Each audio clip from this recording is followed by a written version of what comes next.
Genesis 45. Joseph revealed to his brothers. Joseph was no longer able to control his feelings in front of his servants, so he ordered them all to leave the room. No one else was with him when Joseph told his brothers who he was. He cried with such loud sobs that the Egyptians heard it, and the news was taken to the king's palace. Joseph said to his brothers, "I am Joseph. Is my father still alive?" But when his brothers heard this, they were so terrified that they could not answer. Then Joseph said to them, "Please come closer." They did, and he said, "I am your brother Joseph, whom you sold into Egypt. Now do not be upset or blame yourselves because you sold me here. It was really God who sent me ahead of you to save people's lives. This is only the second year of famine in the land. There will be 5 more years in which there will be neither plowing nor reaping. God sent me ahead of you to rescue you in this amazing way and to make sure that you and your descendants survive. So it was not really you who sent me here, but God. He has made me the king's highest official. I am in charge of his whole country. I am the ruler of all Egypt. Now hurry back to my father and tell him that this is what his son Joseph says: God has made me ruler of all Egypt. Come to me without delay. You can live in the region of Goshen, where you can be near me, you, your children, your grandchildren, your sheep, your goats, your cattle, and everything else that you have. If you are in Goshen, I can take care of you. There will still be 5 years of famine, and I do not want you, your family, and your livestock to starve."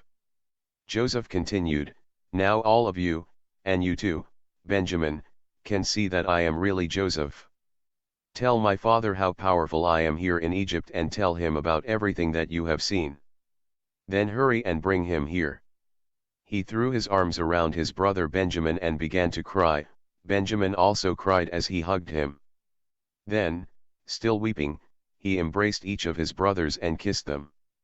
After that, his brothers began to talk with him. When the news reached the palace that Joseph's brothers had come, the king and his officials were pleased. He said to Joseph, "Tell your brothers to load their animals and to return to the land of Canaan. Let them get their father and their families and come back here. I will give them the best land in Egypt, and they will have more than enough to live on. Tell them also to take wagons with them from Egypt for their wives and small children and to bring their father with them. They are not to worry about leaving their possessions behind. The best in the whole land of Egypt will be theirs." Jacob's sons did as they were told.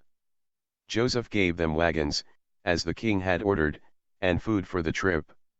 He also gave each of them a change of clothes, but he gave Benjamin 300 pieces of silver and 5 changes of clothes. He sent his father 10 donkeys loaded with the best Egyptian goods and 10 donkeys loaded with grain, bread, and other food for the trip.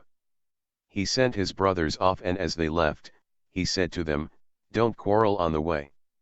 They left Egypt and went back home to their father Jacob in Canaan. "Joseph is still alive," they told him. "He is the ruler of all Egypt." Jacob was stunned and could not believe them. But when they told him all that Joseph had said to them, and when he saw the wagons which Joseph had sent to take him to Egypt, he recovered from the shock. "My son Joseph is still alive," he said. "This is all I could ask for. I must go and see him before I die."